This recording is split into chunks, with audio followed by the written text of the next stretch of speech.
அந்த பொண்ணோட அம்மா இறந்தப்ப கூட வெளியே வராம உள்ளுக்குள்ளேயே அடைஞ்சு கிடந்த எமோஷன்ஸை நம்ம மனநல நிபுணர் எப்படி வித்தியாசமான முறையில் கையாண்டு அவங்க எமோஷன்ஸை வெளியே கொண்டு வராங்கன்னு பார்க்கலாம். நம்ம இப்போ ஒரு ஆக்டிவிட்டி பண்ணலாமா?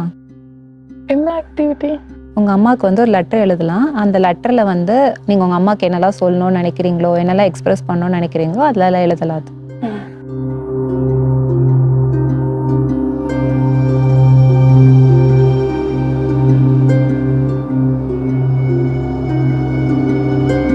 லெட்டர் வந்து பர்ஃபெக்டாக இருக்கணும்னு அவசியம் கிடையாது.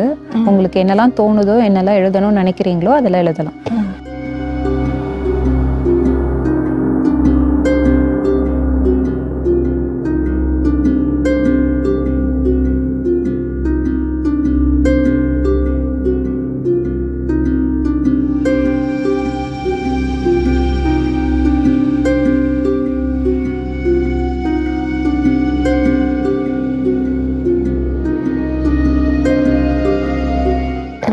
எழுதிட்டீங்களா?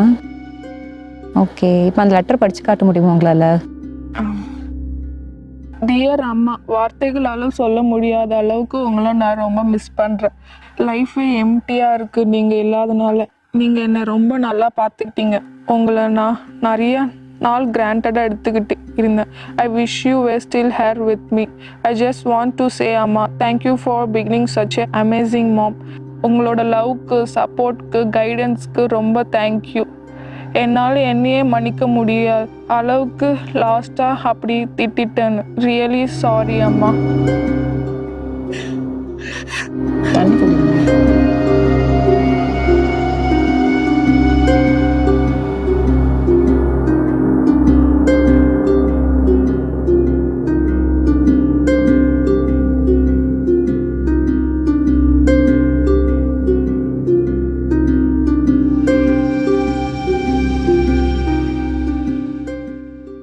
இப்போ ஓகேவா? ஓகே. டீப் ப்ரீத் எடுத்துக்கோங்க. திருப்பி கண்டினியூ பண்ணுறீங்களா?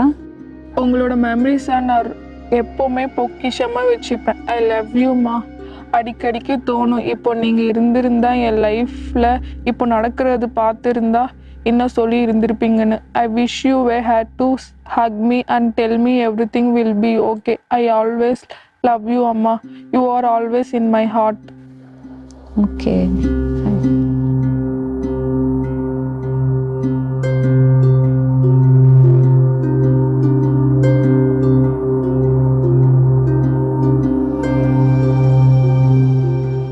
இப்போ எப்படி ஃபீல் பண்ணுறீங்க லெட்டர் எழுதிட்டு படிச்சிட்ட பிறகு?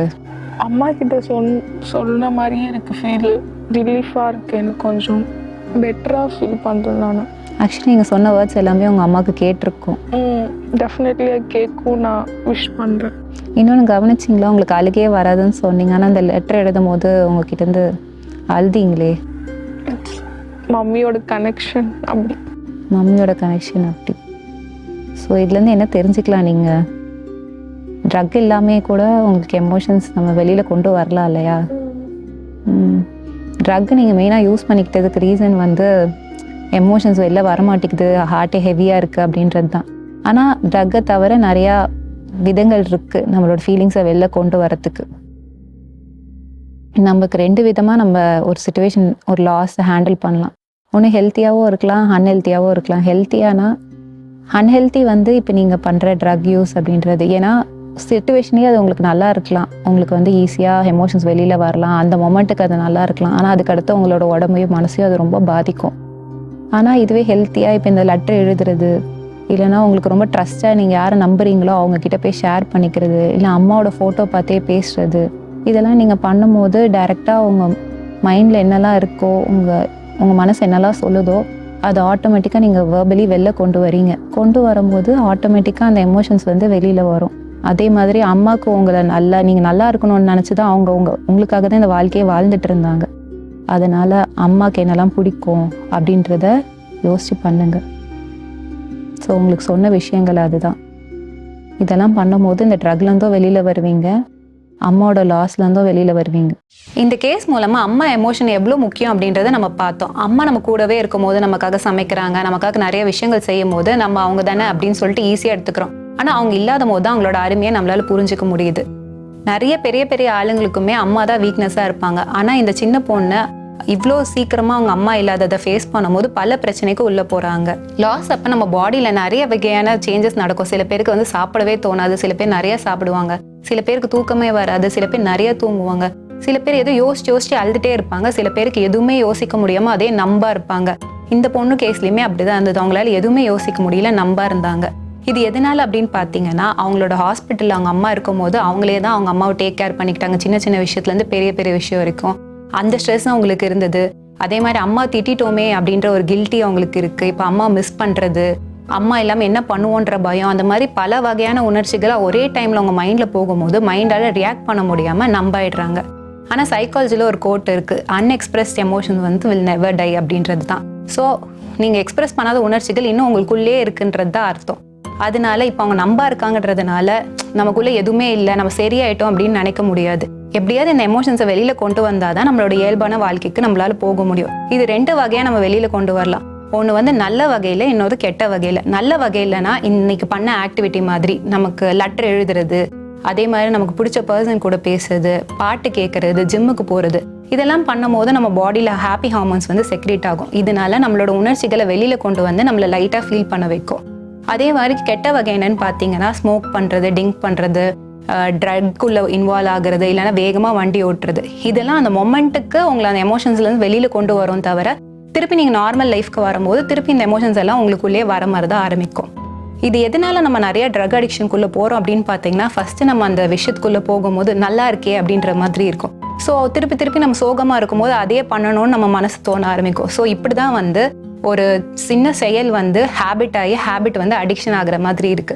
அதே மாதிரி நம்ம சொசைட்டியில் இப்போ நிறைய ட்ரக்ஸ் வந்து அவைலபிள் ஆக ஆரம்பிக்கிறதுலேருந்து ஈஸியாக எல்லாருக்கும் இந்த பிரச்சனையா நம்ம ட்ரக்குக்கு போகலாம் அப்படின்ற அளவுக்கு ஈஸியாக அப்ரோச் பண்ணுற அளவுக்கு ஆயிடுது. ஸோ இதுலேருந்து நம்ம என்ன பண்ணணும் அப்படின்னு பார்த்தீங்கன்னா, நம்ம ஒரு லாஸில் இருக்கோம், நம்ம ஏதாவது எமோஷன்ஸ் கோ த்ரூ பண்ணுறோம் அப்படின்னா அந்த மொமெண்ட்டுக்கு அது நல்லா இருக்கான்னு பார்க்காம லைஃப் லாங் நமக்கு எது நம்ம உடம்புக்கும் மனசுக்கும் ஆரோக்கியமாக இருக்கோ அதை சூஸ் பண்ணுறது நல்லது. ஸோ நீங்களும் இந்த மாதிரி ஏதாவது விஷயங்கள் ஃபேஸ் பண்ணீங்கன்னா ஆரோக்கியமான வழியில் போங்க. நம்ம வாழ்க்கையில் ஏதாவது தப்பாக நடந்தால் அதை மறக்க நம்ம தப்பான பாதையில் தான் போகணும்னு அவசியம் இல்லைங்க. நம்ம ஷோவோட கன்ஃபெஷன் ரூம்லேருந்து வெளியே போகும்போது அந்த பொண்ணு எல்லாத்தையும் மறந்து ஒரு புது மனிதராக வெளியே போகிறாங்கன்னு நான் நம்புகிறேன். ஆனால் அது மட்டுமே நம்ம ஷோட நோக்கம் இல்லைங்க. இந்த மாதிரி ஒரு இன்சிடென்ட் நமக்கு நடந்தால் அதுலேருந்து நம்ம எப்படி மீண்டு வரணுங்கிற தெளிவு கிடைக்கணுங்கிறதாங்க. மீண்டும் நிஜம் பேசும் நிகழ்ச்சியில் உங்களை சந்திக்கும் வரை உங்களிடமிருந்து விடைபெறுவது சந்தோஷ். நிஜம் பேசும் நிழல் இது, நீதி தேடும் குரல் இது, முகம் மறைத்து அகம் திறக்கும் உன் முன்னே நிற்கும் நிழல் இது, காயம் மாறும் களம் இது, உன் கண்ணீர் துடைக்கும் நிழல் இது, சத்தம் இல்லா சக்தி ஒன்று, உன் உள்மனம் பேசும் வழி இது.